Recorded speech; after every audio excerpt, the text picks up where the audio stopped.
Good evening. ఇద్దరే ఒకరు కను సైగతోనే ప్రపంచాన్ని శాసిస్తారు, మరొకరు ప్రపంచ దేశాలకు పెద్దన్నగా ఎదిగారు. అందుకే ఆ ఇద్దరి భేటీపై సర్వత్రా ఉత్కంఠ నెలకొంది. ఇరు దేశాల ఒప్పందాలపై అంతర్జాతీయ మీడియా జోరుగా చర్చించుకుంటోంది కూడా. సూపర్ పవర్ కంట్రీగా ఇండియా ఎదుగుతోందా? పుతిన్ మోడీ దోస్తితో నయా వరల్డ్ సాధ్యమేనా? భారత్ రష్యా బంధం మరింత బలోపేతమైందా? అస్థిర ప్రపంచంలో సుస్థిర బంధమా? ఇండియా వ్యూహాత్మకంగా వెళుతోందా?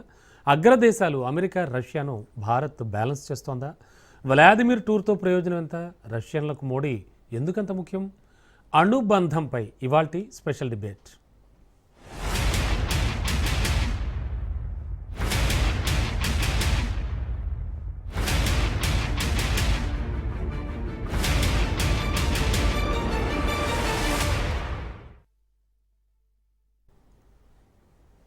ఎస్, ఇండియా రష్యా మధ్య కీలక ఒప్పందాలు జరిగాయి. మోడీ పుతిన్ సమక్షంలో ఇరు దేశాల అధికారులు సంతకాలు చేశారు.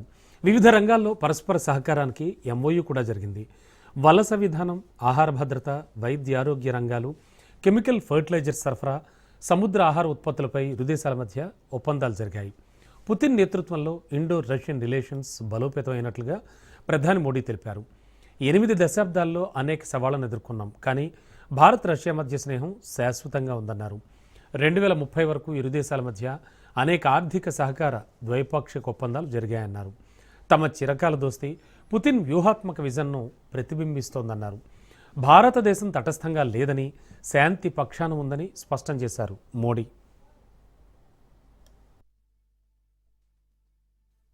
फ्रेंड्स, दोनों देशों के बीच कनेक्टिविटी बढ़ाना हमारी मुख्य प्राथमिकता है. हम आईएनएसटीसी, नॉर्दर्न सी रूट, चेन्नई व्लादिवोस्टोक कॉरिडोर पर नई ऊर्जा के साथ आगे बढ़ेंगे. मुझे खुशी है कि अब हम भारत के सी फेरर्स की पोलर वाटर्स में ट्रेनिंग के लिए सहयोग करेंगे. यह आर्कटिक में हमारे सहयोग को नई ताकत तो देगा ही, साथ ही इससे भारत के युवाओं के लिए रोजगार के नए अवसर बनेंगे. उसी प्रकार से शिप बिल्डिंग में हमारा गहरा सहयोग मेक इन इंडिया को सशक्त बनाने का सामर्थ्य रखता है. यह हमारे विन विन सहयोग का एक और उत्तम उदाहरण है, जिससे जॉब, स्किल्स और रीजनल कनेक्टिविटी सभी को बल मिलेगा. ऊर्जा सुरक्षा भारत रूस साझेदारी का मजबूत और महत्वपूर्ण स्तंभ रहा है. सिविल न्यूक्लियर एनर्जी के क्षेत्र में हमारा दशकों पुराना सहयोग क्लीन एनर्जी की हमारी साझा प्राथमिकताओं को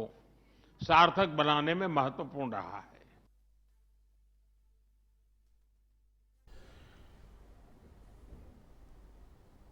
భారత్ రష్యాల మధ్య సహృద్భావ వాతావరణం ఉందన్నారు రష్యా అధ్యక్షుడు పుతిన్. మోడీతో నిర్మాణాత్మక చర్చలు జరిగాయన్నారు. మేక్ ఇన్ ఇండియాకు మద్దతు ఉంటుందన్నారు పుతిన్. చమురు సరఫరాను కొనసాగిస్తామని ఆయన తేల్చి చెప్పారు. ఇరు దేశాల ద్వైపాక్షిక వాణిజ్యం 2030 నాటికి $100 బిలియన్ చేరుతుందని పుతిన్ ఆశాభావం వ్యక్తం చేశారు. Distinguished Prime Minister, dear friends, ladies and gentlemen, first of all, I would like to sincerely thank the President of the Republic of India, Draupadi Murmu, you personally, distinguished Prime Minister, and all our Indian colleagues for the warm and hospitable welcome accorded to the Russian delegation. The negotiations that we've just had with the Indian colleagues, and as well as our talk yesterday with distinguished Mr. Modi in the form of tete-a-tete at his residence, the dinner was great. I would like to thank you for this sign of attention. These talks were very useful. They were held in a constructive and a friendly atmosphere in the spirit of the special and privileged partnership between Russia and India. I would like to point out that we and Prime Minister Modi have established close working dialogue. In September this year, we met during the SEO summit in Tianjin. We are regularly having telephone calls. We are personally overseeing some aspects of the development of Russian-Indian cooperation, all the strategic avenues, and also we are monitoring the course of the implementation of key bilateral projects. And today, with the participation of our delegations, we have meticulously and substantively reviewed the whole range of relevant questions of the Russian-Indian multifaceted interaction. We exchange our opinions on the relevant global and regional subjects.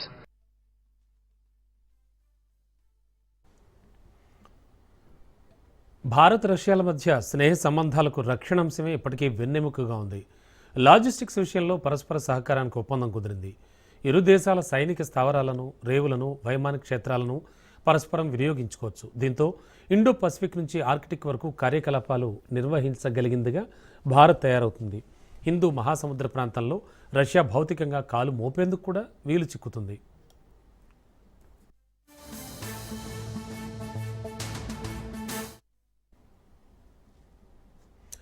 Bharat Russia స్నేహానికి దశాబ్దాల చరిత్ర ఉంది. ఒకరి కష్టాల్లో మరొకరు తోడుగా నిలిచిన history కూడా ఉంది. కశ్మీర్పై భారత్ ఇరకాటంలో పడకుండా ఐక్యరాజ్య సమితిలో వీటో గొడుగు పడుతోంది రష్యా. అలాంటి దేశాన్ని ఒత్తిడితోనే విడదీయాలనుకున్నారు ట్రంప్. కానీ ఇరు దేశాలను ఎంత ఒత్తిడికి గురిచేస్తే అంత దగ్గరవుతాయనే లాజిక్ మిస్ అయ్యారు. ఇక టారిఫ్స్తో భయపెట్టాలి అనుకున్నారు. రష్యాతో బంధం తెంచుకోవాలన్నారు. డెడ్ ఎకానమీ అంటూ రెచ్చగొట్టారు. అయినా భారత్ తగ్గలేదు. మాటకు మాటతోనే కాక చేతలతో సైతం జవాబిచ్చింది. Putin tour ట్రంప్కు పీడకలగా మారబోతోంది. ఆ రేంజ్లో ఉన్నాయి మోడీ పుతిన్ వ్యూహాలు.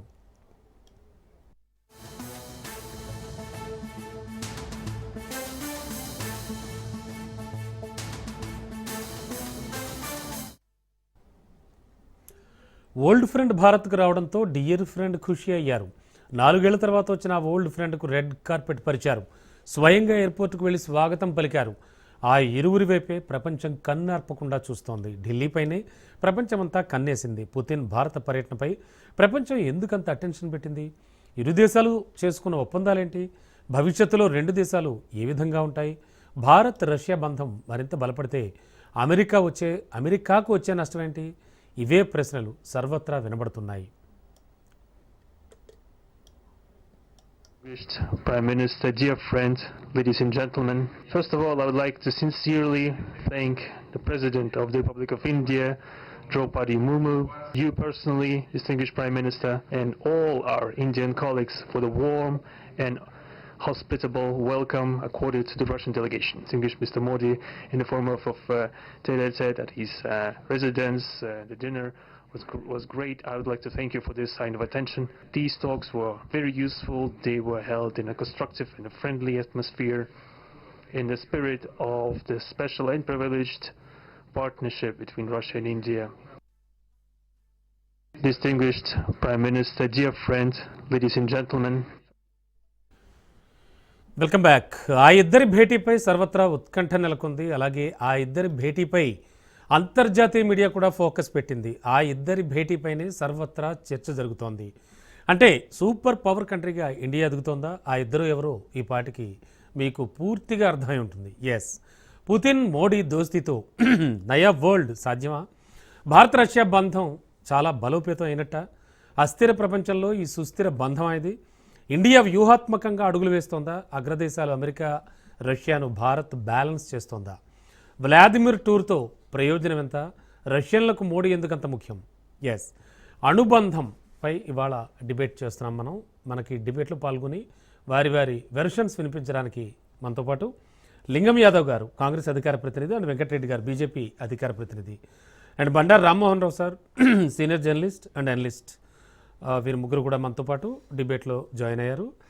ముగ్గురికి కూడా గుడ్ ఈవినింగ్ అండి. నమస్తే. నమస్తే. ఎస్ సార్, లింగం యాదవ్ గారు, ముందుగా ఒక సరికొత్త భారత్ ఆవిష్కృతం కాబోతోందా? ప్రపంచ పెద్దన్నని సైతం ఎదిరించి ఒక డిఫరెంట్ వ్యూలో వెళుతున్నటువంటి అటు రష్యా అధ్యక్షుడు, ఇటు భారత ప్రధాని ఓ సరికొత్త ప్రపంచాన్ని ఆవిష్కరిస్తున్నారా? అంటే చాలా ఒప్పందాలు జరిగాయి, భారత్కి చాలా ఉపయోగకరం. అండ్ మోరోవర్ మరో ముఖ్యమైన విషయం లింగం యాదవ్ గారు, 2030 నాటికి $100 బిలియన్ వ్యాపార లక్ష్యంగా ముందుకు వెళుతున్నారు ఇరు దేశాలు కూడా. ఎలా అనిపిస్తోంది? కాంగ్రెస్ ఏం చెప్తుంది? గుడ్ ఈవినింగ్ అండి. ముందుగా మీకు, రాజ్ న్యూస్ ప్రేక్షకులకు, అదే విధంగా పెద్దలకు, కానస్టులకు డెఫినెట్ కూడా ఇవాళ కాంగ్రెస్ పార్టీ అనే కాదు, ఈ దేశంలో ఉన్నటువంటి ప్రతి వ్యక్తి కూడా దేశం అభివృద్ధి చెందాలే, దేశ సార్వభౌమాధికారం ప్రపంచంలో తలెత్తుకునే ఉండే విధంగా ఉండాలని కోరుకునే వ్యక్తిగా, పార్టీగా మేము భారత ప్రభుత్వం తీసుకున్నటువంటి నిర్ణయాలను డెఫినెట్ కూడా వి విల్ వెల్కమ్ ఇట్. అయితే ఇక్కడ మనం అర్థం చేసుకోవాల్సింది ఒకటి ఉంటుంది. ఇవాళ నరేంద్ర మోడీ ప్రధానమంత్రి అయిన తర్వాత ఇవాళ గతంలో ఉన్నటువంటి కొన్ని ట్రెడిషనల్స్ ని కూడా, అంటే ఒక కన్వెన్షన్స్ అనేది ఉండేది ప్రజాస్వామ్యంలో, అవన్నిటిని కూడా తొంగలో తొక్కి ఇవాళ నరేంద్ర మోడీ ఏ విధంగా డిప్లొమసీ ఫెయిల్ అయింది అనేది ఇవాళ మనకు చాలా సందర్భాల్లో ప్రూవ్ అయింది. మనం చూసాం గతంలోనే ట్రంప్ తోటి కూడా ఇవాళ మనకు ఇండియా పాకిస్తాన్ వార్ లో కూడా ట్రంప్ అమెరికా అధ్యక్షుడు కూడా ఈ దేశ సార్వభౌమాధికార నిర్ణయాలలో కూడా నిర్ణయాలు తీసుకోవడం అనేది మనం చూసాం. ఇవాళ కూడా ఇవాళ ట్రంప్ గారు డెఫినెట్ కూడా రష్యా అనేది మనకి ఇప్పటి నుంచి కాదు, ఈ దేశ మొదటి ప్రధాని స్వర్గీయ నెహ్రూ గారి నుంచి కూడా, అంటే మనం మొదటి నుంచి కూడా సోషలిస్ట్ పర్స్పెక్టివ్ లో మనకు నమ్మదగ్గమైనటువంటి మిత్ర దేశం ఏదైనా ఉందంటే అది రష్యా. అది గతంలో కూడా మనకు చాలా సందర్భాలలో కూడా కురువైంది. మొన్న కూడా చాలా స్పష్టంగా మనకు ఎల్లవేళలా ఆదుకునే దేశం ఏదైనా మిత్ర దేశం ఏదైనా ఉందంటే అది రష్యా. అయితే ఇవాళ ఇక్కడ నరేంద్ర మోడీ గారి దౌత్య విధానం చాలా విషయాలలో ఇవాళ మరి ఆయనకు అభద్ర భావోద్రం ఉందో లేదా ఆయన డిప్లొమసీ బహుశా దేశాలతోటి ఏ విధంగా చెయ్యాలో తెలియకుండా లేదో ఇవాళ సరైన దౌత్య విధానం లేకనో ఇవాళ చాలా విషయాలలో ఫెయిల్ అయింది. మనం చూసినాం గతంలో ఇజ్రాయెల్ తోటి కానీ అమెరికా తోటి కానీ ఇవాళ అమెరికా లాంటి దేశం మన మీద ఏ విధంగా ట్యాక్సెస్ ఇంపోజ్ చేస్తుంది అనేది మనం చూసాం. ఇవాళ చివరికి ఎంతవరకు వెళ్ళిందంటే ఒక దేశ అధినేత వస్తే జనరల్ గా ప్రజాస్వామ్యంలో భారత ప్రజాస్వామ్యం ప్రకారం ఒక కన్వెన్షన్స్ ఉంటాయి. ప్రధాన ప్రతిపక్ష నాయకులను కూడా ఈ దేశాధినేతలు కలుసుకుంటారు. గతంలో ఇందిరాగాంధీ గారు ఉన్నప్పుడు, రాజీవ్ గాంధీ గారు ఉన్నప్పుడు, అదే విధంగా వాజ్పేయి ప్రధానమంత్రి ఉన్నప్పుడు కూడా ప్రతిపక్ష నాయకులు అనేది దేశాధినేతలు ఎవరైనా మన దేశంకి వచ్చినా, మన దేశం నుంచి ప్రధాన ప్రతిపక్ష నాయకుడు ఇతర దేశాల్లో పర్యటించినా కూడా ఆ దేశాధినేతలని ప్రభుత్వాధినేతలను కలుసుకోవడం అనేది ఒక సంప్రదాయం ఉండేది. కానీ ఇవాళ నరేంద్ర మోడీ ప్రధానమంత్రి అయిన తర్వాత మరి ఆ సంప్రదాయాలకు అన్నిటి కూడా తిరోధకాలు ఇచ్చారు. నేను కొన్ని ఉదాహరణ చెప్తా, ఇక్కడ కూడా పెద్దలందరికీ కూడా తెలిసి ఉంటది. ఆనాడు రాజీవ్ గాంధీ గారు ప్రధాని ఉన్నప్పుడు ఏ విధంగా అయితే వాజ్పేయి గారిని యుఎన్ఓ కూడా, అంటే ఒక ఆపోజిషన్ నాయకుడిని యుఎన్ఓ కూడా పంపించి ఈ దేశం తరఫున రిప్రజెంట్ చేయమని పంపించారు. అదే విధంగా నెహ్రూ గారు ప్రధాని ఉన్నప్పుడు ఆనాడు వాజ్పేయి గారు వెరీ యంగెస్ట్ ఎంపీ అని కూడా తర్వాత. సో అట్లాంటి వ్యక్తిని కూడా యుఎన్ఓ సభలు సమావేశాలకు పంపించేది. నిన్న లింగం యాదవ్ గారు ఒక్క నిమిషం, నిన్న రెడ్ కార్పెట్ వెల్కమ్ పలికి అసలు ప్రోటోకాల్ కూడా పట్టించుకోకుండా ఒక దేశాధ్యక్షుడిని ఆహ్వానించి అనేక ఒప్పందాలపై సంతకాలు చేసుకుని భారత్కు ఉపయోగపడేలా చేస్తున్న ప్రధాని మోడీ దౌత్యాన్ని అందరూ ఆల్మోస్ట్ ఆల్ పొగుడుతున్నారు, ఒక్క కాంగ్రెస్ తప్ప, మీరు తప్ప. నేను అదే చెప్తున్నా. ఇవాళ మరి ఈయన దౌత్య విధానం 11 సంవత్సరాలుగా నిజంగా అంత బెటర్ ఉంటే అమెరికా ఇవాళ మన మీద ఈ ఇంపోజిషన్ ఎట్లా చేస్తుందండి? ఇవాళ గతంలో మనకు మిత్ర దేశాలు ఎక్కువ ఉండేది. ఇవాళ మీరు చూడండి ఇండియన్ సబ్ కాంటినెంట్ లో మెజార్టీ దేశాలన్నింటినీ కూడా మీరు ఒకసారి చూడండి. ఇవాళ గతంలో మనకు మిత్ర సబ్ కాంటినెంట్ లో అంటే ఈ సార్క్ కంట్రీలో కానీ ఇండియన్ సబ్ కాంటినెంట్ లో ఏషియన్ కంట్రీలో కానీ మెజార్టీ దేశాలు ఇండియాకు అలయన్స్ గా ఉండేది. కానీ ఇవాళ ఇండియాకు సపోర్ట్ గా కనీసం సబ్ కాంటినెంట్ లో కూడా ఏ దేశం కూడా మనకు సపోర్ట్ గా రావట్లేదు. అంటే ఈయన దౌత్య విధానం ఫెయిల్ అయిందనే కదా ఇవాళ అమెరికా కూడా మన మీద అంటే అమెరికా అధ్యక్షుడు ట్రంప్ అమెరికా మనపై ప్రయోగిస్తున్నటువంటి ఆ ట్యాక్సెస్ కావచ్చు అవి కరెక్టే అంటారా? అవన్నీ ఇండియా పట్ల ఆయన చూపిస్తున్నదంతా కరెక్టేనా? మరి నేను అదే చెప్తున్నాండి. మరి ఇదే నరేంద్ర మోడీ హౌడీ మోడీ ట్రంప్ అని పెట్టింది, మీటింగ్లు పెట్టి పార్టిసిపేట్ చేసింది ఇదే నరేంద్ర మోడీ కదా. నేను అదే చెప్తున్నా. అంటే వీళ్ళకి దౌత్య విధానం బహుశా వీళ్ళకు తెలియదేమో ఏ విధంగా దౌత్య విధానం చేయాలనేది. నేను అదే వీళ్ళిద్దరే కలిసి కదా మీరందరూ చూసిరు హౌడీ మోడీ అని పెట్టింది ఎవరండి? మీరు చూసిరు. ఇక్కడ పెద్దలు కూడా ఉన్నారు, సీనియర్ జర్నలిస్టు. ప్రపంచంలో ఎక్కడైనా ఒక దేశాధినేత ఇంకో దేశానికి వెళ్ళి ప్రచారం చేసిరంటే ఎలక్షన్ లో ఒక్క ఎవిడెన్స్ ఒక్క ఎవిడెన్స్ చూపెట్టండి. అంటే ఎందుకు అంత దిగజారిండు మీరు? ఇవాళ అదే అమెరికా నేను ఇండియా పాకిస్తాన్ వారిని వాపింది, సీజ్ ఫైర్ చేసింది నేనే అన్నాడు. ఇవాళ ట్రంప్ ఆంక్షలు విధిస్తుంది, మరి ఆయన దాని గురించి ఎందుకు మాట్లాడతలేరు? ఇవాళ చివరికి ఎంత దిగజారినంటే ప్రధాన ప్రతిపక్ష నేతని కలుసుకుంటే మీకు వచ్చే తప్పేందండి? ఇవాళ ఎందుకు కలుసుకోకుండా ఒక సంప్రదాయం గతంలో మరి ఇందిరాగాంధీ రాజీవ్ గాంధీ ఉన్నప్పుడు కానీ వాజ్పేయి గారు ఉన్నప్పుడు కూడా మన్మోహన్ సింగ్ ఉన్నప్పుడు ఆ సంప్రదాయం కొనసాగింది కదా. అంటే దశాబ్దాల క్రితం నుంచి కూడా రష్యాకి ఇండియాకి చాలా అద్భుతమైన మైత్రి ఉంది, అది అందరికీ తెలుసు. అండ్ అప్పుడేం జరిగింది అసలు అప్పుడు క్లియర్ కట్గా జరిగినవన్నీ కూడా చెప్పడానికి మనకి రామ్మోహన్ రావు సార్ కూడా ఉన్నారు, ఆయనతో కూడా మాట్లాడదాం. అంతకంటే ముందు వెంకటరెడ్డి సార్, ఓవరాల్గా చూస్తే కనుక చాలా అంటే అస్థిర ప్రపంచంలో ప్రస్తుతానికి చాలా చోట్ల దాడులు వ్యవహారాలు జరుగుతున్నాయి. అవును, యుద్ధాలు. ఒక సార్ ఒక సుస్థిర బంధంగా భావించాలా? అండ్ ఇండియా వ్యూహాత్మకంగా ఎదరకు వెళుతోందా? అండ్ అగ్రదేశాలు అమెరికా రష్యాను కూడా భారత్ బ్యాలెన్స్ చేస్తోందా? దాటి వెళ్ళేటువంటి ఛాన్స్ కూడా ఉందా? ఏమనిపిస్తోంది మీకు? ఇప్పుడు ఒకటండి, ఇప్పుడు చర్చ అనేటువంటిది వల్ల రష్యా అధ్యక్షుడు భారతదేశ పర్యటనకు 2 రోజుల పర్యటనకు రావడం అనేటువంటిది ఒక చారిత్రక ఘట్టన ఇది. అవును. భారత్ రష్యా సంబంధాలు ఏవైతే ఉన్నాయో, ద్వైపాక్షిక సంబంధాలు కావచ్చు, వ్యాపార సంబంధాలు కావచ్చు, రక్షణకు సంబంధించి కావచ్చు, లేకపోతే ముడి సరుకుకు సంబంధించినటువంటి ఇంధనానికి సంబంధించినటువంటి అనేక అంశాల మీద సుమారుగా 25 ఒప్పందాలు అనేటువంటిది జరుగుతున్నటువంటి ఒక సందర్భం. ఒక 10 ఒప్పందాలు ప్రభుత్వ పరంగా జరుగుతున్నాయి, 15 వాణిజ్య పరంగా జరుగుతున్నటువంటిది. ఇవాళ లింగం యాదవ్ గారు అన్నట్టుగా భారతదేశానికి రష్యాకి అవినాభావ సంబంధం ఉంది.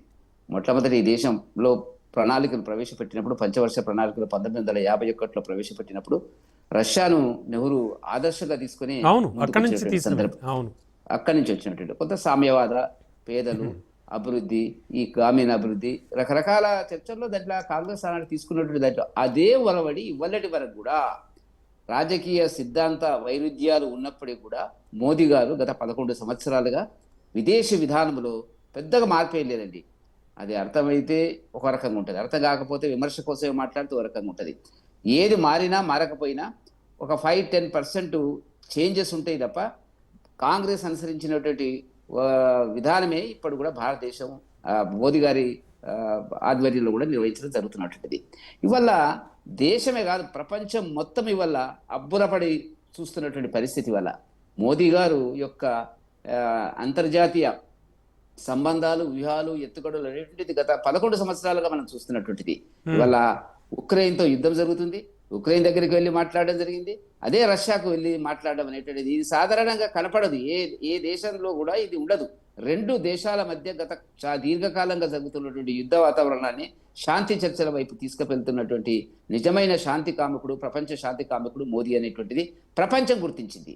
వాళ్ళ పుతిన్ గారు మాట్లాడిన దాంట్లో మనకు అర్థమైంది ఏంది, ఈ దేశానికి మోదీ గారు ప్రధానమంత్రి కావడం అనేటువంటి ఈ దేశం అదృష్టము అనేటువంటి విషయాన్ని కూడా ఆయన చాలా స్పష్టంగా చెప్పడం జరిగినటువంటిది. సరే, ఏదైతేనేమి లింగం యాదవ్ గారు మాట్లాడిన దానికి నేను రకరకాల ఎందుకు అపోజిషన్ లీడర్ను పిలవలేదు, చేయలేదు అనేటువంటిది. ఇప్పుడు ఒక అపోజిషన్ లీడర్ కూడా కొన్ని అర్హతలు ఉంటాయి. ఇప్పుడు దురదృష్టవశాత్తు రాహుల్ గాంధీ గారు ప్రతి 3 నెలలకోసారి 6 నెలలకోసారి విదేశాలకు వెళ్తుంటారు.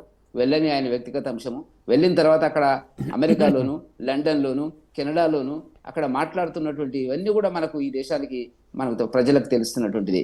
దేశ అంతర్గత వ్యవహారాలను, దేశం యొక్క పరపతిని, దేశం యొక్క సౌభాగ్యతని కించపరిచేటువంటి పద్ధతి లోపల ఆయన ఎన్ని మాట్లాడినాడు ఏంది అనేటువంటిది కూడా ఉండాలి. ఎందుకంటే ఏదైనా ప్రజాస్వామ్యంలో ప్రతిపక్ష నాయకుడిగా ప్రశ్నించేటువంటి హక్కు ఆయనకు ఉంటుంది. పార్లమెంట్లో ప్రశ్నించవచ్చు, ఈ దేశంలో ప్రశ్నించవచ్చు. కానీ మన ఇంటి వ్యవహారాలు పక్కింటి వాళ్ళతో మాట్లాడడం అనేటువంటిది అయితే ఉందో అది రాహుల్ గాంధీ గారు చేసినటువంటి పని. దాని గురించి నేను ఎక్కువ చర్చకు పోను. సరే, ఆయన గతంలో పిలవలేదు వల్ల అంటే గతంలో 4-5 దేశాధినేతలు వచ్చినప్పుడు ఆయన కలవడం జరిగింది. ఆ ప్రోటోకాల్ ఆయనకు దొరికింది. ఆ తర్వాత ఆ ప్రభుత్వము ఎందుకు పిలవలేదు అనేటువంటిది ఇక నేను అంతకంటే ఏం చెప్పాల్సినటువంటి అవసరం లేదని భావిస్తున్నాను. ఒకటేంటంటే మనం గమనించాల్సినటువంటిది, మీరు అన్నట్టుగా భారత రష్యా మధ్యన 3 ముఖ్యమైనటువంటి ఒప్పందాలు మనకు కనిపిస్తాయి. ఒకటి వాణిజ్య ఒప్పందాలు, రక్షణ ఒప్పందాలు, చమురుకు సంబంధించినటువంటి విషయాల లోపల. వాస్తవానికి మన ఎగుమతులు చాలా తక్కువ ఉన్నాయి, మనం దిగుమతి చేసుకుంటున్నటువంటి మొత్తాలు ఎక్కువగా కనపడుతున్నాయి. $64 బిలియన్ దిగుమతులు మనం చేసుకున్నామండి. మనం ఎగుమతి చేసినటువంటిది $5 బిలియన్. అంటే సుమారుగా మనకు లోటు $59 బిలియన్ లోటు మనకు కనపడుతున్నటువంటిది. ఈ లోటు భర్తీకి సంబంధించినటువంటిది రష్యా ఒక ప్రణాళికను, అంటే మనం చెప్పినటువంటి ఒక వ్యూహాత్మకమైనటువంటి ఆర్థిక విధానాన్ని సంతకాలు చేయడం జరిగినటువంటిది. భవిష్యత్తులో మన దగ్గర నుంచి అనేక వస్తువులు, సుమారుగా ఒక 12-13 వస్తువులను ఐడెంటిఫై చేశారు గత 3 నెలలుగా. అక్కడి అధికారులు ఇక్కడ అధికారులు జరుగుతున్నటువంటి చర్చల ఫలితంగా ఆ లోటును భర్తీ చేసేటువంటి ప్రయత్నం లోపల ఉన్నది. మీరు అన్నట్టుగా 2030కి వచ్చేటప్పటికి $100 బిలియన్ వ్యాపారం జరుగుతుంది అనేటువంటిది కూడా ఉన్నటువంటి పరిస్థితి. ఈ వ్యాపారానికి సంబంధించి ఆ రష్యా చుట్టూ గతంలో రష్యాతో సంయుక్త రాష్ట్రాలు ఏవైతే ఉన్నాయో, ఉదాహరణకి కజకిస్తాన్ కానీ యుఎస్ఎస్ఆర్, వాటిని కూడా కలుపుకొని వ్యాపారం అనేటువంటిది పెరుగుతున్నటువంటి పరిస్థితుల ఇవాళ అగ్రిమెంట్లు జరిగినటువంటి సమాచారం మనకు వస్తున్నటువంటిది. పోతే ఏంటంటే ఇక్కడ S-400 S-400 యుద్ధంలో మనకు మొన్న జరిగినటువంటి యుద్ధం లోపల ఏ రకంగా అయితే మనకు చాలా ప్రయోజనాలు చేకూర్చిందో, Stealth fighter jets. Fighter jets ఏవైతే వచ్చినటువంటివో అవి కూడా మనకు సప్లై చేయడానికి ఇప్పుడు ఆల్రెడీ మన దగ్గర మూడు ఉన్నాయి. ఇప్పుడు ఒక 3 మాసముల తర్వాత ఒకటి, 2027లో ఒకటి, 2030లో ఒకటి, ఆ తర్వాత 2 మొత్తం ఇప్పుడు చైనా దగ్గర ఉన్నటువంటి మనం ఆలోచించడం జరిగినట్టయితే 6 ఉన్నాయి చైనా దగ్గర. మన దగ్గర ఈ వచ్చేటప్పటికి 8 అవుతాయి. S-500 కూడా మీరు దృష్టిలో పెట్టుకోవాల్సింది ఏంటంటే ఇంతవరకు S-500 అతి కీలకమైన మారణ ఆయుధాలకు సంబంధించినటువంటి చారిత్రక ఒప్పందంలో ఇంతవరకు ప్రపంచంలో ఆ సాంకేతిక పరిజ్ఞానం రష్యా ఎవరికి ఇవ్వలేదు. మనకి ఇచ్చేటువంటి అవకాశాలు ఉన్నాయి. చర్చలు జరుగుతున్నటువంటి సందర్భాన్ని కూడా మనం దృష్టిలో పెట్టుకోవాల్సినటువంటి అవసరం ఉంది. కాబట్టి సాంకేతిక పరిజ్ఞానము అక్కడ ఉండేటువంటి సాంకేతిక నిపుణులు తక్కువ ఉన్నారు. కాబట్టి మన దేశం నుంచి ఫస్ట్ టైం మీరు చాలా సందర్భాల్లో చూస్తాము మన వాళ్ళంతా సాంకేతిక సాఫ్ట్వేర్ కానివ్వండి, ఇతర సాంకేతిక పరిజ్ఞానం ఉన్నటువంటి వాళ్ళు కానీ అమెరికా వెళ్తారు, యూకే వెళ్తారు, న్యూజిలాండ్కి వెళ్తారు, దేశంలో ప్రపంచంలో ఉండేటువంటి అనేక దేశాలకు వెళ్తారు. ఇప్పుడు అది కూడా చాప్టర్ డోర్ ఓపెన్ చేసేటువంటి పరిస్థితి చర్చల్లో వస్తుంది అనేటువంటిది భావిస్తున్నాము. ఏది ఏమైనప్పటికీ కూడా రష్యా గత 70 సంవత్సరాలుగా భారత్తో ఉండేటువంటి ద్వైపాక్షిక సంబంధాలు కానివ్వండి, రక్షణ సంబంధాలు కానివ్వండి, ఆ ప్రేమ అభిమానాలు కానివ్వండి, వాటన్నిటిని కొనసాగింపుగా మరొక చరిత్రను సృష్టించడం జరిగినటువంటిది గౌరవ ప్రధానమంత్రి, భారత ప్రధానమంత్రి మోదీ గారు. ఆయన సొంత కారులో వెళ్ళడం జరిగింది. అక్కడ మన ప్రధాని గారు వెళ్ళినప్పుడు కూడా సొంత కారులో జరిగింది. కాబట్టి ఇక్కడ మనం గమనించాల్సింది ఏంటంటే 1971లో ఇందిరాగాంధీ గారు ఉన్నప్పుడు యుద్ధం జరిగినప్పుడు అమెరికా 7th ఫ్లీట్ను పంపించింది. మీకు తెలుసు లేదో 7th ఫ్లీట్ అంటే ఒక్క మాటలో చెప్తాను, దాని మీద 140-150 విమానాలు, యుద్ధ విమానాలు ఆపరేట్ చేయడానికి స్కోప్ ఉంటుంటుంది. 27,000 మంది సైనికులు దాని మీద పనిచేసేటువంటి పరిస్థితి ఉంటుంది. కానీ రష్యా మొగ్గాలండి అటువంటి పరిస్థితిని, ఆ భయ వాతావరణాన్ని తుంచివేసింది, శాంతింపజేసింది, మరి వెనక్కి పంపించేటువంటి పద్ధతి లోపల మనకు ఉన్నటువంటి పరిస్థితి. కాబట్టి ఇంధనం కోసం ఇప్పుడు ట్రంప్ ఏదైతే ఉన్నాడో, మనం చాలా మంది మాట్లాడుతున్నారు ట్రంప్తో మనకి నెట్టింది, ట్రంప్ సంబంధించినటువంటి బెదిరింపులకు లొంగం మనం ఒక ధైర్యంగా ఉండేటువంటి ఒక ఆర్థిక వ్యవస్థ భారతదేశం ప్రపంచంలో ఇవాళ 4వ స్థానంలోకి మనం రావడం జరిగినటువంటిది. ఆ బెదిరింపులకు పద్ధతి లోపల మనం అవకాశం అనేటువంటిది మనకి ఏర్పడింది మేము భావిస్తున్నటువంటి sir. Definitely sir Rammohan Rao sir, overall గా చూస్తే కనుక ఒక అంటే ప్రపంచ దేశాలు, ప్రపంచ మీడియా అంతా కూడా పూర్తి స్థాయిలో చాలా దృష్టి పెట్టి చూసినటువంటి ద్వైపాక్షిక చర్చలు జరిపేటువంటి సందర్భం. అండ్ ఓవరాల్గా ఆల్రెడీ MOUs జరిగాయి. వలస విధానం కావచ్చు సార్, అలాగే ఆహార భద్రత, ఐ థింక్ వైద్యారోగ్య రంగాలు కానీ, కెమికల్ ఫెర్టిలైజర్ సరఫరా కానీ, సముద్ర ఆహార ఉత్పత్తులపై ఇవన్నీ కూడా అంటే ఇంకా చాలా చాలా ఉన్నాయి. ఇవన్నీ కూడా చాలా సుహృద్భావ వాతావరణంలో జరిగిన సందర్భం చూసాం. ఓవరాల్గా ఏం చెప్తారు సార్? రామబాబు గారు, మీకు అట్లాగే వెదర్ వెంకటరెడ్డి గారికి, మిత్రుడు లింగం యాదవ్ గారికి, రాజ్ న్యూస్ ప్రేక్షకులకు నమస్కారం సార్. ఇవాళ శుభదినం, పూర్తిగా స్వాగతిస్తున్నాను. ట్రంప్ పుతిన్ సమావేశం ఇంకొక గంటలో ముగుస్తుంది. ఇవాళ రాష్ట్రపతి భవన్ లో ఇందుతో ముగుస్తుంది, రాత్రికి వెళ్ళిపోతారు. కేవలం 26 గంటలు ఉన్నారు ఆయన ఇక్కడ. ఈ ఒప్పందాల గురించి మాట్లాడే ముందు ఇంతకుముందు లింగం యాదవ్ గారితో ఏకీవిస్తున్నాను. ఎందుకంటే నేను ఒక్కని మాట్లాడినప్పుడు కూడా, కాంగ్రెస్ పార్టీ ప్రతినిధి లేకుండా నేను ఒక్కడిని 1-to-1 మాట్లాడినప్పుడు కూడా నేను ప్రస్తావన తీసుకొచ్చాను. ఎందుకంటే గతంలో పిలవకపోవడానికి రాహుల్ గాంధీ ఇప్పుడు పిలవకపోవడానికి తేడా ఉంది అంటున్నాడు. గతంలో పిలవకపోవడానికి కారణాలు ఉన్నాయి, నేను అది కూడా చెప్పాను. ఎందుకంటే గతంలో పిలవకపోవడానికి కారణం ఏంటంటే ప్రతిపక్ష నాయకుడిగా ఆయనకు 10% రాలే కనుక 44 సీట్లు ఒకసారి 2014, 2019లో 52 సీట్లు వచ్చినాయి కనుక ప్రతిపక్ష స్థానం దక్కలేదు అధికారికంగా ప్రతిపక్ష స్థానంలో ఇటు పక్కన మనకు రాహుల్ గాంధీ గారు ఉన్నారు కనుక పిలవాల్సి ఉంది అంటున్నాడు. దానికి ఒక ఉదాహరణ కూడా చెప్పాను. గతంలో కేసీఆర్ గారు ఉన్నప్పుడు ఏ ఎమ్మెల్యే ఉన్నా సరే, నిజంగా ముఖ్యమంత్రి పోతే ఎమ్మెల్యే అధ్యక్షత వహిస్తారు, అది ఏ ఎమ్మెల్యే ఉన్నా సరే, పార్టీకి సంబంధం లేకుండా. నిన్న ఒక మంచి సాంప్రదాయాన్ని నిన్న రేవంత్ రెడ్డి గారు పాటించారు. దాన్ని కూడా దీనికి ముడిపెట్టాను కూడా. నిన్న మనకు ఆదిలాబాద్ జిల్లాలో గతంలో మనకు మక్తల్లో వాకిటి శ్రీహరి గారు ఆయన అక్కడ ఎమ్మెల్యే, మంత్రి కూడా. అట్లాగే మనకు తర్వాత హుస్నాబాద్ సభ జరిగింది, అక్కడ ఎమ్మెల్యే మంత్రి పొన్నం ప్రభాకర్ గారు. కానీ ఆదిలాబాద్ లో కాంగ్రెస్ ఎమ్మెల్యే లేరు, పాయల్ శంకర్ బీజేపీ ఎమ్మెల్యే ఉన్నారు. అయినా సరే ముఖ్యమంత్రి సభకు అధ్యక్షత ఎవరిని వహించారు? పాయల్ శంకర్ వహించారు. నేను దానికి గుడి పెట్టాను. అంటే ఒక ప్రతిపక్ష నాయకుడు గౌరవం ఇచ్చే దిశలో నేను విధానాలతో వ్యతిరేకించవచ్చు. రేవంత్ రెడ్డి అన్ని విధానాలు కలెక్ట్ అనట్లేదు. నిన్నటి ఈ విషయంలో నేను పూర్తిగా అభినందించాను. దాన్ని ఇవాళ గుడి పెడితే ప్రతిపక్ష నాయకుడు హోదా దక్కింది ఈసారి కాంగ్రెస్ పార్టీకి. మోడీ ఉన్న మూడోసారి అధికారంలోకి వచ్చినప్పటికీ ఫస్ట్ టైం దక్కింది. గతంలో మన లింగం గారు మర్చిపోయారు, అసలు రాజీవ్ గాంధీ పంపింది వాజ్పేయిని పంపింది మన మన మన పివి నరసింహారావు గారి హయాంలో వాజ్పేయి గారు ప్రతిపక్ష నాయకుడు ఐక్యరాజ్య సమితిలో మాట్లాడడానికి కానీ పంపింది పివి నరసింహారావు గారు. ఎందుకంటే కొంచెం కాంగ్రెస్ వాళ్ళు ఏం చేస్తారంటే గాంధీ కుటుంబాన్ని పొగుడుతారు, తర్వాత మధ్య నుంచి లాల్ బహదూర్ శాస్త్రి గాని లేకపోతే ఈ పివి నరసింహారావు గారిని లెక్కలోకి తీసుకోరు. దయచేసి అన్న హెల్త్ బాగాలేకుండా పంపించినప్పుడు మాట్లాడింది ఒకసారి హెల్త్ బాగాలేకుండా నేనంటున్నా అంటే ఇది కూడా లెక్కలు తీసుకోవాల్సి ఉంది అన్నట్టు. మనం ఏంటంటే మన వాడిని పట్టుకుపోతున్నా మన తెలుగు వాడిని అంటున్నాను నేను.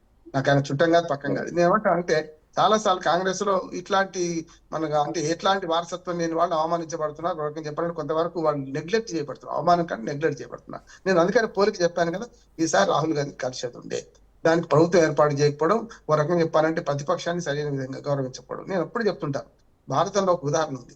మనం కొట్లాడుకున్నప్పుడు 100 మంది కౌరవులు వేరు, పాండవులు వేరు, ధర్మరాజు అంటాడు. కానీ మనము వేరే దేశం అంటే వేరే వారితో మనకు పోరాటం జరిగినప్పుడు మాత్రం 105 అన్నారు. కర్ణుడిని మర్చిపోయారు. కర్ణుడు ఎప్పుడు కూడా కర్ణుడు బయటే ఉంటాడు కనుక. అంటే 105 ఎప్పుడన్నారు, దాన్ని ఆ సిద్ధాంతాన్ని మన దగ్గర పాటించాలంటున్నాడు. ఎందుకంటే ఒక చిన్న పొరపాటే మొత్తం అంతా అసలు గుండెడి తీరంలో ఒక విషయం చుక్క రాగం ఉంటుంది. అంటే అసలైన పాజిటివ్నెస్ పోయి ఇట్లాంటివి వస్తాయి అంటున్నాను. ఇక విషయానికి వస్తాను. ఇవాళ మన భారత ప్రధానమంత్రి నెహ్రూ నుంచి మొదలుకొని మనం ఫస్ట్ లో పారిశ్రామిక ఆర్థిక రంగంలో 2 మిశ్రమ ఆర్థిక వ్యవస్థ ఎన్నుకున్నాం. 2 రంగాలను ఎన్నుకున్నాం. ఒకటేమో పరిశ్రమలు, వ్యవసాయం. ఎందుకంటే వ్యవసాయ దేశం, పరిశ్రమలు కూడా కావాలి. బొకారో ఉక్కు కర్మాగారం, భిలాయ్ ఉక్కు కర్మాగారం ఆనాడు రష్యా మనకు సహకరించింది. పూర్తిగా టెక్నాలజీ కాదు, వాళ్ళే మొత్తం అంతా మన దగ్గర పెట్టిపోయారు. అట్లాగే ఆధునిక దేవాలయాలైన బాక్రానంగలు, నాగార్జున సాగరు, శ్రీశైలము, శ్రీరామ్ సాగరు ఇవన్నీ కట్టించడంలో వాళ్ళ సాంకేతికత తీసుకున్నాం. సరిగ్గా ఆ రోజులు మళ్ళీ వచ్చినాయి అంటున్నాను. మోడీ గారి హ్యాండ్లో ఆ రోజులు మళ్ళీ వచ్చినాయి అంటున్నాను. ఎందుకంటే మధ్యన ఇందిరాగాంధీ చేయలేదంటే చాలా చేసింది, రాజీవ్ గాంధీ చేయలేదని చాలా చేశారు. కానీ ఒక రకంగా చెప్పాలంటే మొదటి ప్రధాని నుంచి ఇప్పటి వరకు మన అలీన విదేశాంగ విధానం గురించి మనం చెప్పేది కాదు. మన పాకిస్తాన్ మాజీ ప్రధాని ఇప్పుడు పాపం చీకటి డెల్లో ఉన్నారు, ఆయన బంధించి ఉన్నారు, బతికే ఉన్నారు. ఆయన మంచి మాట అన్నారు, భారతదేశానికి ఉన్న ఇమ్రాన్ ఖాన్ గారు స్పోర్టివ్నెస్ తోని మొన్న బయట ఉన్నప్పుడు అన్నాడు ఏంటంటే, భారతదేశ విదేశాంగ విధానమే శ్రీరామ రక్ష. వాళ్ళ రష్యా మన ఉక్రెయిన్ యుద్ధంలో కూడా ఇద్దరి పక్షం వహించకుండా ఇద్దరిని కలిపే పక్షం వహించున్న వాళ్ళది అసలైన విదేశాంగ విధానం అని చెప్పి పక్క దేశం, పూర్తి శత్రు దేశం అయిన పాకిస్తాన్ మాజీ అధ్యక్షుడు ఇమ్రాన్ ఖాన్ అన్నారు. అటువంటి రాజకీయం అనేది. అందుకని ఏమంటారంటే నెహ్రూ నుంచి 18 మంది ప్రధానమంత్రులు మారింది ఇప్పటి వరకు. 18వ లోక్సభ తర్వాత కూడా ఎంతమంది ప్రధానమంత్రులు మారినా కూడా విధానం మాత్రం అదే కొనసాగుతుంది. దాన్ని కొనసాగించడంలో ఒక్కోసారి బీజేపీ అధికారంలోకి వచ్చినప్పుడు కొంతవరకు అమెరికా వైపు మొగ్గు చూపిన సందర్భం ఉన్నది. లింగం యాదవ్ గారు చెప్పారు కదా, అంతర్జాతీయ విషయాల్లో కొంచెం రష్యాని నెగ్లెక్ట్ చేయలేదు ఎప్పుడు. కానీ అనుకోకుండా వాజ్పేయి గారిలో అమెరికాని నమ్ముకున్నాం. కొద్దిసారి ఏమైనా చూసినా కార్గిల్ యుద్ధం వచ్చింది, పాకిస్తాన్ రెచ్చగొట్టింది. అట్లానే మొన్న హౌ డు యు మోడీ అని చెప్పి ఇక్కడికి పోయి ప్రచారం చేసి వస్తే ఏం జరిగింది, వాడు అసలుకి మోసం తీసుకొచ్చాడు, మననే మొత్తం నాశనం చేసే పరిస్థితి తీసుకొచ్చాడు. ఇవాళ 5G విమానం ఏదైతే 5G టెక్నాలజీతో రక్షణ రంగ ఉత్పత్తులను పాకిస్తాన్ కి అమ్మింది ఇవాళ అమెరికా. అంటే అమెరికా నమ్మదగ్గ మిత్రుడు ఎన్నడూ కాదు, రష్యా మొదటి నుంచి నమ్మదగ్గ మిత్రుడు. అందుకని ప్రభుత్వాలు ఏం మారినా, బీజేపీ అధికారంలోకి వచ్చినా మనం మాత్రం రష్యాతోని మనము కొనసాగిస్తున్నాం. ఒక పాట గుర్తొస్తుంది మన రమణ బాబు గారు, చెప్పండి. నాకు రాజ్ కపూర్ సినిమాలో జూతా హై జపాని ఫిర్ భీ దిల్ హై హిందుస్తానీ అనే పాట గుర్తొస్తుంది. ఇవాళ రష్యా భారత్ సంబంధాలకు అదొక మంచి ఉదాహరణ. మనకి విచిత్రం ఏంటంటే సాంస్కృతిక పరంగా కూడా రష్యాలో మన సినిమాలు బాగా చూస్తారు, మన రామాయణ మహాభారతం మంచిగా వింటారు వాళ్ళు. అంటే United states of America Russia and also Bhagavad Gita gift గా ఇవ్వడం, ఆ భగవద్గీతతో ఆయనకి లింకులు ఉండడం, ఇవన్నీ కూడా చూస్తున్నామండి. అవును, అందుకని మొత్తం యునైటెడ్ రష్యా ఉన్నప్పుడు USSR ఉన్నప్పటి నుంచి కూడా ఆ సంబంధాలు కొనసాగుతున్నాయి. మిగతా 14 దేశాలతో కూడా మనం కొనసాగుతున్నాం.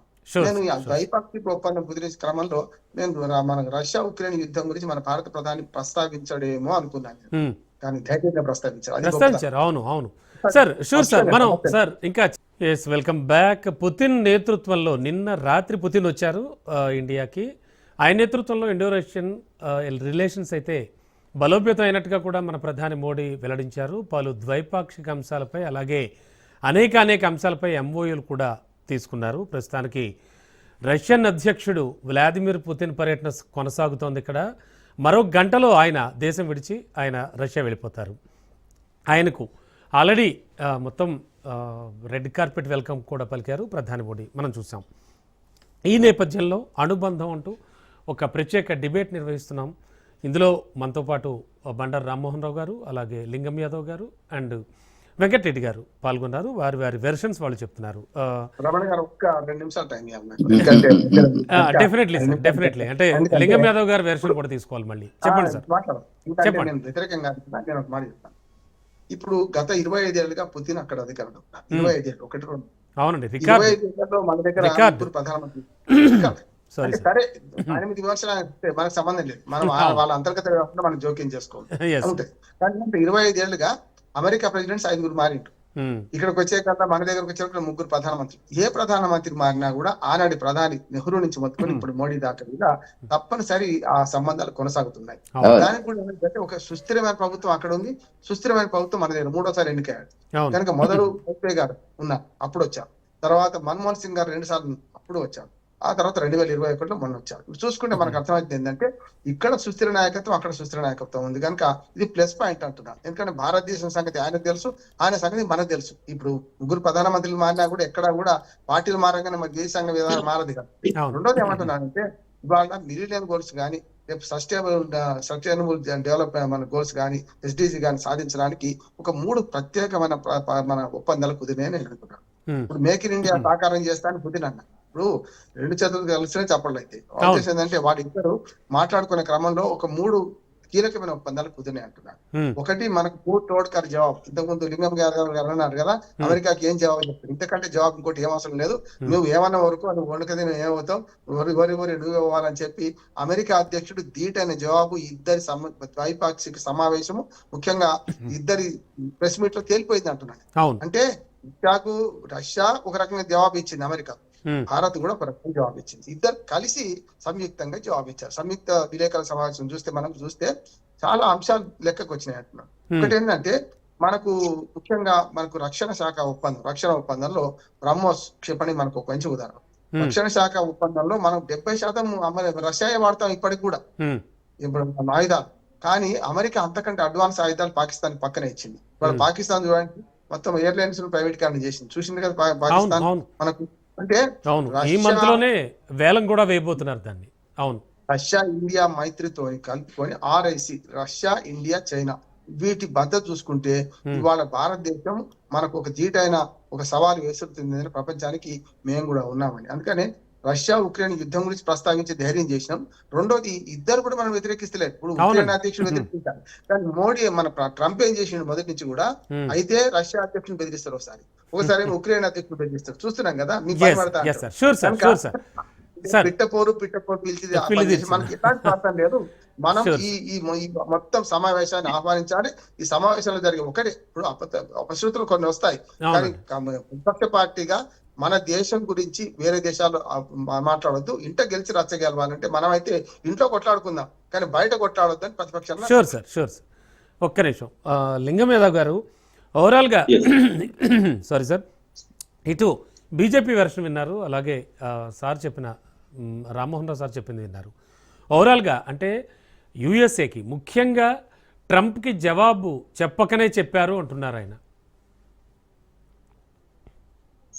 అండి, నేను అదే చెప్తున్నా. డెఫినెట్ కూడా వాళ్ళ కాంగ్రెస్ పార్టీగానే కాకుండా ఈ దేశ సిటిజన్ గా కూడా దేశ సార్వభౌమత్వాన్ని ఈ అంతర్గత విషయాలలో ఇతరుల జోక్యం చేసుకోరాదు, ఎవరికి కూడా అవకాశం ఇవ్వద్దు.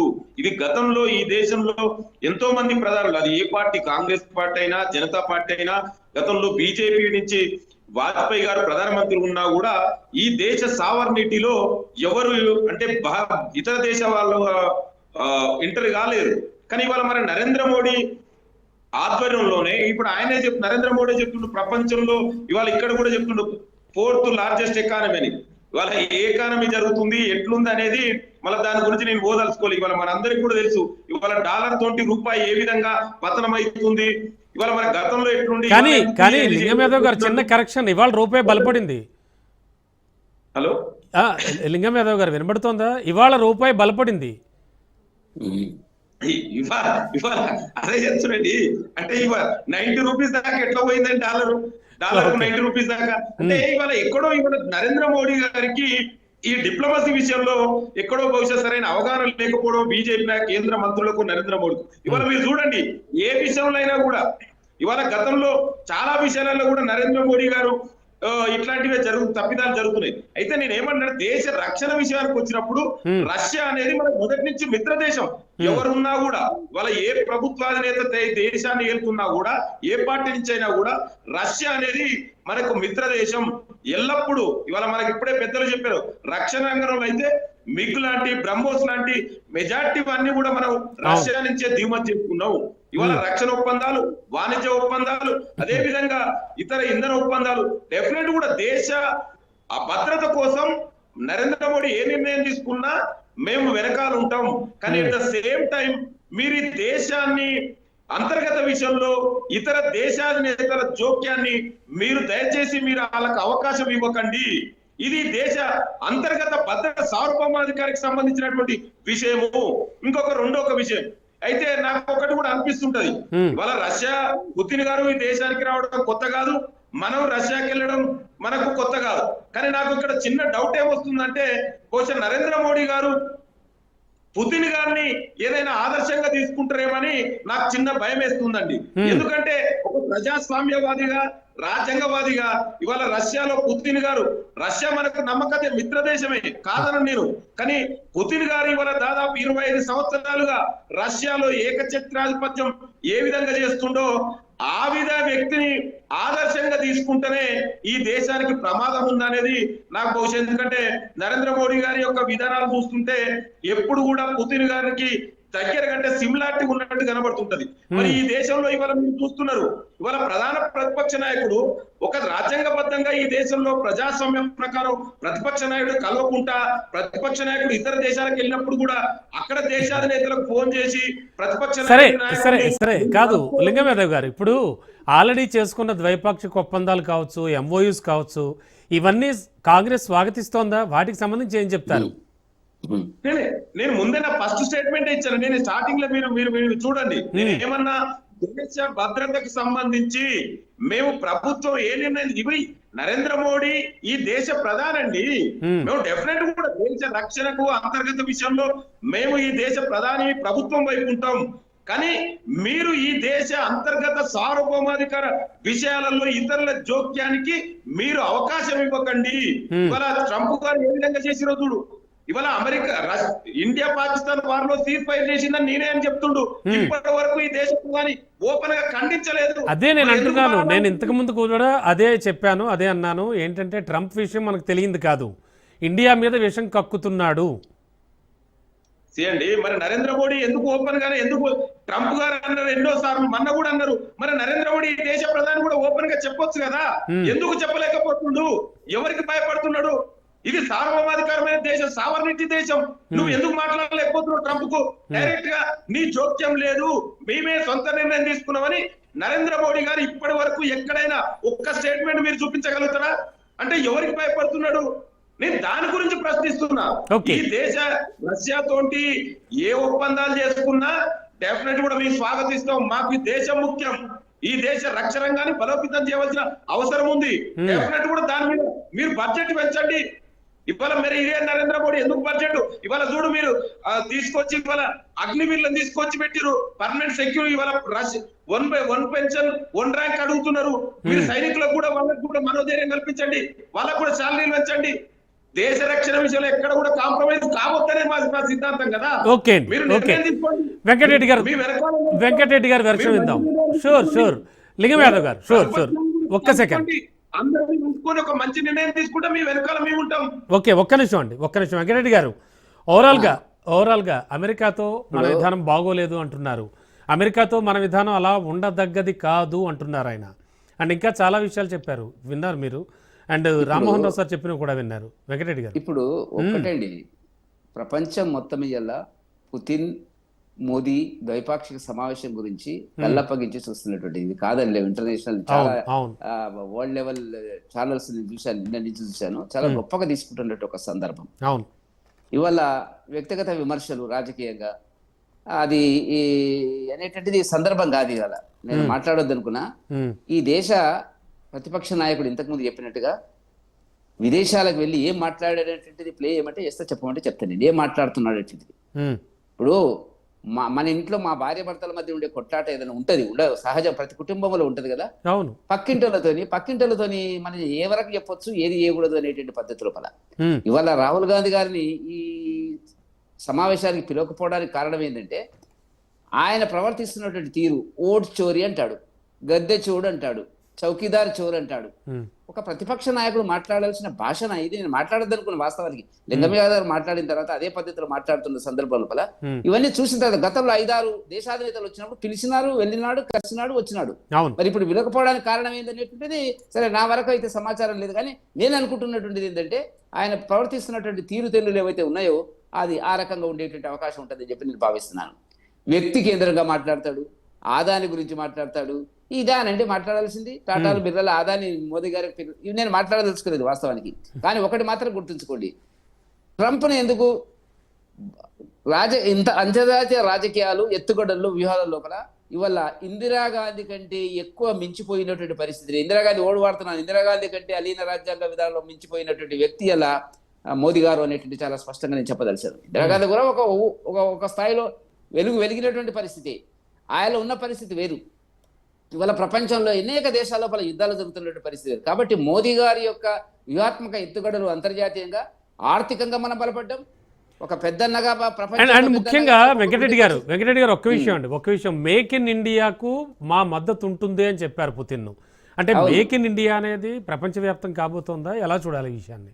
అంతే కదా. ఇప్పుడు డిఫెన్స్ ఇండస్ట్రీస్ లో మన పక్కన నేను ఉంటాను, ఇక్కడ డిఆర్డిఎల్, డిమర్లర్, మిధాని దగ్గర ఉంటాను నేను. అంతా ఒక 1/2 కిలోమీటర్ దూరంలో ఉంటే మా ఇల్లు. ఓకే అండి. ఎంత బ్రహ్మాండంగా మా ఆయుధాలను వాళ్ళు తయారు చేసినారు. అసలు మనం అనుకున్నాం ఇవి ఎవరు వాడుతారు. మొన్న పాల్గామ్ లో పాకిస్తాన్ తో జరిగినటువంటి యుద్ధంలో వాటిని ఉపయోగిస్తే ప్రపంచం అంతా నిబ్బరపోయింది కదా. ఓహో ఇదా అనేటువంటి దాని కింద దాని మీద ఒక పరిశోధనలు జరుగుతుంది కదా.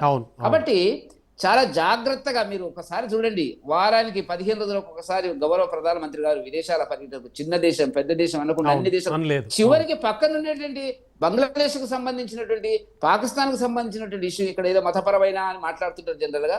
ఇవాళ మనం ఆశ్రయం ఇచ్చును మాజీ ప్రధానమంత్రి ఏదైతే బంగ్లాదేశ్ కు సంబంధించినటువంటిది. కాబట్టి ఇవాళ ప్రపంచంలో దీనికి ఒక గుర్తింపు రావడం జరిగినటువంటిది.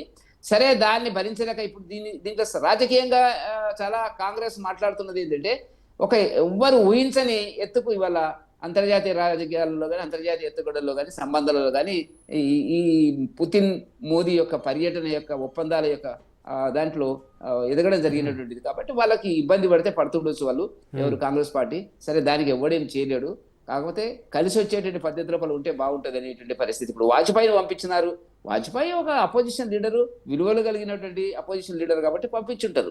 కాబట్టి వాళ్ళు అట్లా కనపడతలేదండి. ఇక నేను ఎంతకంటే ఎక్కువ మాట్లాడితే నాకు కూడా కొన్ని ఇబ్బందులు ఉంటాయి. అవునన్నా కాదన్నా రామ్మోహన్ రావు సార్ వెర్షన్ తీసుకుంటారు ఉంటది అనేటువంటి నా అభిప్రాయం.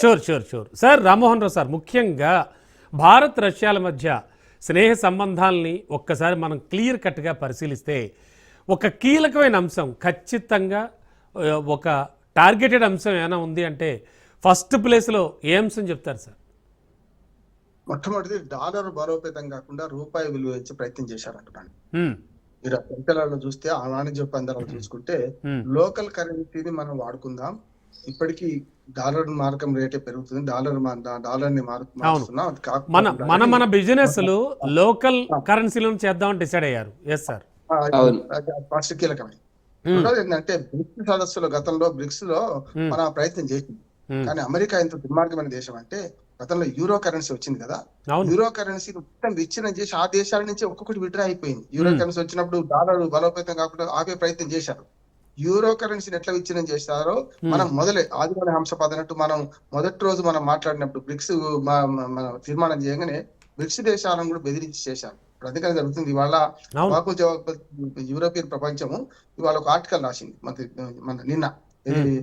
పుతిన్ మన దేశానికి వచ్చే క్రమంలో 2019 సంఘటన ఉదాహరణ చెప్పకుండా మొత్తం ఈ మోడీ ప్రభుత్వం మీద, భారత ప్రభుత్వం మీద గత 12 ఏళ్లుగా దాని మీద ఒక విధ్వంసం సృష్టించే ఆర్టికల్స్ 3 ఒకే ఆర్టికల్ బ్రిటన్, ఫ్రాన్స్ అట్లా జర్మనీ ఒక మూడు దేశాలు కలిపి వాళ్ళ రాయబార కార్యాలయమే ప్రమోట్ చేసింది, దాన్ని ప్రచురించాం. దానికి మనం ఆ ముగ్గురు పిలిపించి చెప్పాం, మీరు ఈ పద్ధతి కాదు, మా అంతర్గత వ్యవహారాలు జోక్యం చేసుకోవద్దు.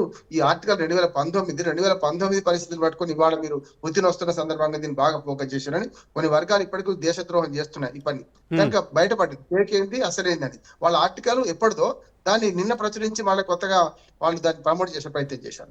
అందుకని ఏమంటే ఎకానమీ విషయంలో ఇవాళ మన లోకల్ కరెన్సీ వాడుకుందామని RIC రష్యా, ఇండియా, చైనా మనం తీర్మానం చేసుకున్నది.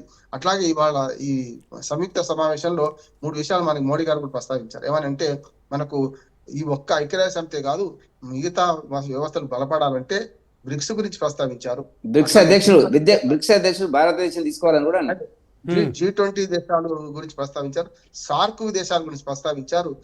సమావేశం డైరెక్ట్ గా తక్కువ సమయంలోనే ఇవన్నీ ప్రస్తావించారు. అంటే ఏమన్నట్టు రేపు మేము లోకల్ కరెన్సీని వాడుకుంటా, మీ డాలర్ గ్యారెంటీ దెబ్బతీస్తామని. అది ఇప్పుడు ఇవాళ సాధ్యం కాకపోవచ్చు. ఇవాళ చైనాతో మన ఆర్థిక సంబంధాలు కూడా డాలరే వాడుతున్నాం సార్.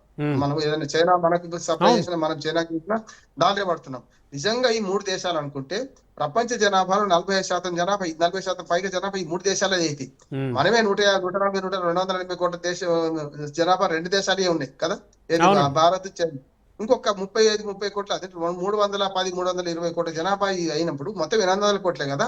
నేను ఈ 3 దేశాలను కలుసుకొని ఒకవేళ బ్రిక్స్ దేశాలే కలిస్తే సగం జనాభా మనకి బ్రిక్స్ దేశాలే ఉంటది. అప్పుడు ఆర్థిక వ్యవస్థ కూడా సగం ఇక్కడే ఉంటది మనకు.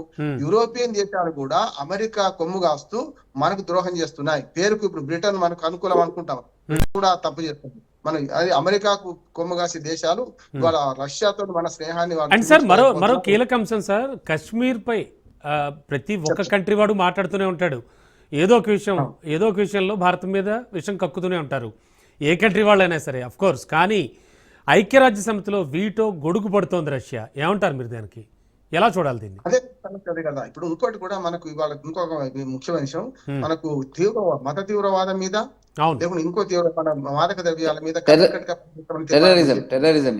అదే మత తీవ్రవాదం ముఖ్యంగా ఎదగడం అనేది అన్ని కాదు. వామపక్ష తీవ్రవాదం అన్ని చాలా దేశాలు పోయి మెల్లమెల్ల మనమే కూడా ఉంటుంది.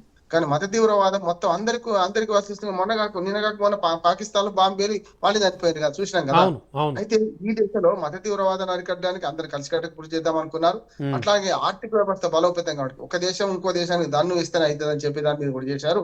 మూడోది ఏంటంటే మనకు మేక్ ఇన్ ఇండియా విషయంలో గతంలో మనకు భాక్రా నంగలు, మనకు మన బొకారో ఉక్కు కర్మాగారం, బిలాయ్ కానీ, లేకుంటే మన రష్యా సహకారంతో నిర్మించుకున్నాం. ఇప్పుడు మళ్ళీ ఈ ఒప్పందం వాళ్ళ ఆయుధాలను అక్కడ తయారు చేసి మనకు పంపితే లేట్ అవుతుంది. కనుక మన సాంకేతిక పరిజ్ఞానం ఇప్పుడు మనకు ఆ క్లూ ఇవ్వాలి కదా సార్. ఇది కూడా చాలా కీలకమైన అంశం సార్. సాంకేతిక పరిజ్ఞానాన్ని ట్రాన్స్ఫర్ చేసుకోవడం అంటే ఒకరికొకరు పంచుకోవడం చాలా కీలకమైన విషయంగా చెప్తూ ఉన్నారు. 5 అంశాల ఒప్పందం. ఈ 5 అంశాలలో నేను చెప్పిన 2 కీలకమైనవి, మిగతా 5 అంశాలు ఉంటాయి. ఫార్మా రంగం కూడా ప్రస్తావించారు. ఫార్మా రంగం గురించి మాట్లాడుతూ ఫార్మా రంగ పరిశ్రమకు మనం ప్రపంచంలో దిక్సూచి. మనం మొత్తం మొన్నటిదాకా మనకు కోవిడ్ రావడంతో, కోవిడ్ వ్యాక్సిన్ తో అది తేటతెల్లమైంది ప్రపంచ దేశాలకి ఉన్నది. మనకు భారతదేశమే ఐకానిక్ లిస్ట్. హైదరాబాద్ ఇంకా మొత్తం ఫార్మా రంగానికి హైదరాబాద్ కీలకం. భారతదేశం అంతా ప్రపంచానికి ఆదర్శం అయితే భారతదేశానికి ఆదర్శం మళ్ళీ హైదరాబాద్ కూడా. అంటే తెలంగాణలో ఏ ప్రభుత్వం మారచ్చు, కానీ విధానం మారతలేదు. దానివల్ల ఏమవుతుందంటే ఫార్మా రంగం గురించి మాట్లాడారు, టెక్నాలజీ రంగం గురించి మాట్లాడారు, వస్తు ఉత్పత్తి అంటే ఉత్పత్తి రంగంలో కూడా చేస్తామన్నారు. ముఖ్యంగా రష్యా నుంచి సహకారం చేసి మామూలు ఉత్పత్తుల గురించి కాదు, రక్షణ రంగ ఉత్పత్తులను మనం కలిసికట్టుగా చేద్దామన్నారు. అంటే అంతరిక్షంలో కూడా రష్యాకి ఎక్కువ ఖర్చు అవుతుంది, అంతరిక్షంలో కూడా మనకు ఒక్కసారి లింగం యాదవ్ గారి వెర్షన్ తీసుకుందాం. పంపడానికి అవసరమైన ఏర్పాటు నేనైతే మొత్తం మీద పాజిటివ్ గా స్పందిస్తున్నాను. కొన్ని అపశృతులు ఉంటాయి. కానీ ఏమంటే ఇది పక్కన పెట్టి మొత్తం ఓవరాల్ గా జరిగిన దాన్ని మాత్రం పాజిటివ్ గా స్పందించాలని కోరుతున్నాను. Definitely sir. సార్ లింగం యాదవ్ గారు, ట్రంప్ గురించి, అమెరికా గురించి, US డాలర్ గురించి ఇవైతే నిత్యం వార్తల్లో వస్తూనే ఉన్నాయి. ట్రంప్ ఏదో రకంగా మనకి దెబ్బ కొడదామని చూస్తూనే ఉన్నాడు. అయితే రష్యాని, ఇండియాని ఎంత దూరం పెడదాం, ఎంత ఒత్తిడికి గురి చేద్దాం అనుకుంటుంటే అంత దగ్గరికి అవుతున్నాయి. ఈ లాజిక్ ఆయన మిస్ అవుతున్నాడు. అంటే US కోణం నుంచి చూస్తే కనుక ఏం చెప్పచ్చు అంటారు? ఏమంటారు మీరు? చేయండి అది అంటే మనం మొదటి నుంచి కూడా అంటే ఈ దేశ స్వాతంత్రాంతం నుంచి కూడా ఆనాటి ప్రధానులు ఇవాళ అవలంబించినటువంటి విధానాలే అంటే రష్యాకు ఇండియాకు ఉన్నటువంటి మైత్రి ఇవాళ అప్పటి నుంచి కొనసాగుతుంది. దాని కొనసాగింపుగానే ఇవాళ మీరన్నట్లు చాలా దేశాలు కూడా ఇండియా రష్యా ఇంత క్లోజ్ గా ఉండొద్దు అనుకునే దేశాలు కూడా ఉంటాయి. కానీ దీనికి కారణం ఆనాటి ప్రధానులు నెహ్రూ నుంచి మొదలు పెట్టుకుంటే తర్వాత ఈ దేశాన్ని పరిపాలించినటువంటి ప్రధానులందరూ కూడా రష్యా తోటి మనం పెట్టుకున్నటువంటి సంబంధాలే ఇవాళ ఇంత స్ట్రాంగ్ అయినాయి. నేను ప్రధానమంత్రి మోడీ గారికి కూడా నేను ఒకటే డెఫినెట్ కూడా దేశ రక్షణ విషయంలో వాణిజ్యం విషయంలో ఈ దేశం విషయంలో డెఫినెట్ కూడా మీరు ఏ నిర్ణయాలు తీసుకున్నా కూడా మేము స్వాగతిస్తాం, మేము వెనుకుంటాం. ఎట్ ద సేమ్ టైం మీరు కూడా ఇవాళ మీ డిప్లొమసీ అంటే ఎక్కడో నేను అదే చెప్తున్నా, ఇప్పుడే మీరు అన్నారు మరి ఎందుకు ఇదే నరేంద్ర మోడీ పోయి అమెరికా అధ్యక్షుడితో ట్రంప్ తోటి క్యాంపెయిన్ చేసి వచ్చింది కదా, అది తప్పు అంటున్నా నేను. ఏ దేశంలో అయినా ఏ ప్రధాని అయినా అట్లా చేసిండని ఒక దేశం ఎలక్షన్ లో సార్వభౌమాధికారంలో ఇంకొక దేశ ప్రధాని ఎంటర్ అయ్యి క్యాంపెయిన్ చేయొచ్చా ఎలక్షన్ లో? అది అంటే అట్లాంటి మిస్టేక్ మీరు చేయకండి. అంటే అక్కడ లింగం యాదవ్ గారు అక్కడ ఉన్నటువంటి మన ఇండియన్స్ ని అడ్రస్ చేస్తూ ఆయన మాట్లాడారు కాదా? అండి మీకు తెలియదు కాదు, పెద్దలు రామ్మోహన్ రావు గారు ఆయన చేసింది హౌడీ మోడీ ట్రంప్, అది ఎలక్షన్ ప్రచార క్యాంపెయిన్ అండి. దాని పేరు ఏదైనా పెట్టుకోవచ్చు. దయచేసి మీరు కూడా అట్లా మాట్లాడకండి, ఎందుకంటే లిటరల్ గా ఎలక్షన్ క్యాంపెయినే. ఇవాళ ఇండియన్ అడ్రస్ చేసి ఏమన్నాడండి? హౌడీ మోడీ అంటే what is that mean by ఏందన్నట్టు అది? అంటే మీరు నేను అమెరికా అధ్యక్షుడు పక్కన నిలబడి అమెరికా మీటింగ్ లో పాల్గొని అమెరికా ట్రంప్ సపోర్ట్ చేయమని వేరే వ్యక్తికి సపోర్ట్ చేయమని అడిగినట్ట అదే అంటున్నా. అంటే ఇది బహుశా అయితే లింగం యాదవ్ గారు ఒక్క నిమిషం, అసలు ఇప్పుడున్న కండిషన్లో భారత్ రష్యా బంధం మరింత బలపడితే కనుక అమెరికాకు వచ్చే నష్టం ఏంటనుకోవచ్చు? ఏమనిపిస్తోంది మీకు? సరే ఇప్పుడున్న కండిషన్లో ఇండియా అండ్ రష్యా బంధం ఇంకా గట్టిపడితే మరింత బలపడితే అమెరికాకు వచ్చే నష్టం ఏంటంటారు? సేండి అమెరికా మొదటి నుంచి కూడా సామ్రాజ్యవాద దేశం అన్న దాని గురించి అమెరికా ఎప్పుడు కూడా అమెరికా ఓన్ ఇంట్రెస్ట్ తోటే పనిచేస్తుంటది. వాళ్ళ అమెరికా అందుకే చెప్తున్నా, అది మనం తెలుసుకొని పనిచేస్తే బాగుంటది అంటున్నా. అమెరికా ఎప్పుడు కూడా ఇతరుల కోసం పనిచేయలేదండి. మీరు మొదటి నుంచి అమెరికా చరిత్ర అంతా కూడా దాని యొక్క ఇంపీరియలిజం సామ్రాజ్యవాదంతో కూడా అమెరికా ఇంట్రెస్ట్ తోటి పనిచేసింది. డెఫినెట్ కూడా బలపడాలి. రష్యా ఇండియా యొక్క మైత్రి ఇంకా స్ట్రాంగ్ గా కావాలి, మన వాణిజ్య బంధం పెరగాలి, మనకు అన్ని విషయాలలో కూడా రష్యా తోడు ఉండాలి. నేను మీ ద్వారా కూడా ఒకటి అడుగుతున్నా, ఇవాళ చాలా విషయాలలో మనకు రష్యా మాట్లాడుతుంది, కానీ పిఓకే విషయంలో మాత్రం ఇప్పటి వరకు కూడా రష్యా ఎప్పుడు కూడా మాట్లాడలే. నేను మీ ద్వారా కూడా విజ్ఞప్తి చేస్తున్నా, ప్రధానమంత్రి గారు మీరు ఆ నిర్ణయాన్ని కూడా మాట్లాడండి. రష్యా తోటి పిఓకే విషయంలో గురించి ఒక మాట చెప్పండి. ఇవాళ మీరు దాని గురించి కూడా ఎందుకు మాట్లాడతలేరు? డెఫినెట్ కూడా అమెరికా ఎన్ని కుట్రలు చేసినా కూడా రష్యా మనకు మిత్ర దేశం. మనం ఎప్పుడైనా రష్యా ఇండియా అనేది బాయి మనకు 70 సంవత్సరాల నుంచి సాంగత్యం ఉంది. ఇంకా ముందుకు బలపడానికి కొనసాగించండి, కానీ రష్యా ఆదర్శంగా తీసుకోండి, కానీ పుతిన్ ని ఆదర్శంగా తీసుకోకండి అని మీ ద్వారా నరేంద్ర మోడీ గారికి చెప్తున్నా. ఆ దేశంలో ఎలాంటి స్వేచ్ఛ లేదు. ఒక్క నియంతృత్వంగా 25 సంవత్సరాలు ఏకఛత్రాధిపత్యంగా పుతిన్ గారు కొనసాగుతున్నారు. మీరు నరేంద్ర మోడీ గారు మీకు పుతిన్ ఆదర్శం కావద్దు. సార్ చివరిగా ఒక్క సెకండ్, మనకు సమయం కూడా ఎంతో లేదు. చివరిగా రామ్మోహన్ రావు సార్ ఓపెన్ గా ఒక్క విషయం చెప్పండి. ఇంకెక్కడి నుంచి యుఎస్ వెళ్ళాలి, యుఎస్లో సెటిల్ అవ్వాలి, చదువుకోవాలి అనేటువంటి కళలన్నీ కూడా మనం ఇటు తిరిగి అంటే రష్యా వైపు వెళ్ళేటువంటి ఛాన్స్ ఉందా మన పిల్లలందరూ? క్లుప్తంగా రష్యాలో అంత అవకాశాలు లేవు మనకి, కానీ రక్షణ రంగం ఇవి జరుగుతాయి, కానీ బ్రిటన్ లో అవకాశం ఉంది, కెనడాలో అవకాశం ఉంది, ఆస్ట్రేలియా అవకాశం ఉంది. దాన్ని బట్టి అది నా ఉద్దేశం అమెరికాకు ధీటైన జవాబు ఇచ్చారు. ఒక్క మాట చెప్పి ముగిస్తాను. వాళ్ళ అమెరికా అధ్యక్షుడు వారం లో కూర్చొని ఈ ఇద్దరి మధ్య సంభాషణ ఇవైతే లైవ్ లో చూస్తున్నారని ఒక మాట కూడా వస్తున్నది. అంటే భయపడిపోతుంది. అమెరికాను భయపెట్టడంలో మాత్రం ఖచ్చితంగా విజయం సాధించడం. రెండో విషయం కూడా మాట కూడా ఏకీపిస్తూ ఒక మాట ఏమంటున్నానంటే, ఇప్పుడు ఇవన్నీ వస్తుంటున్నాను అంటే శుభకోర్ల పెళ్లి కొడుకు అంటే ఇంకోటి చేయొద్దు.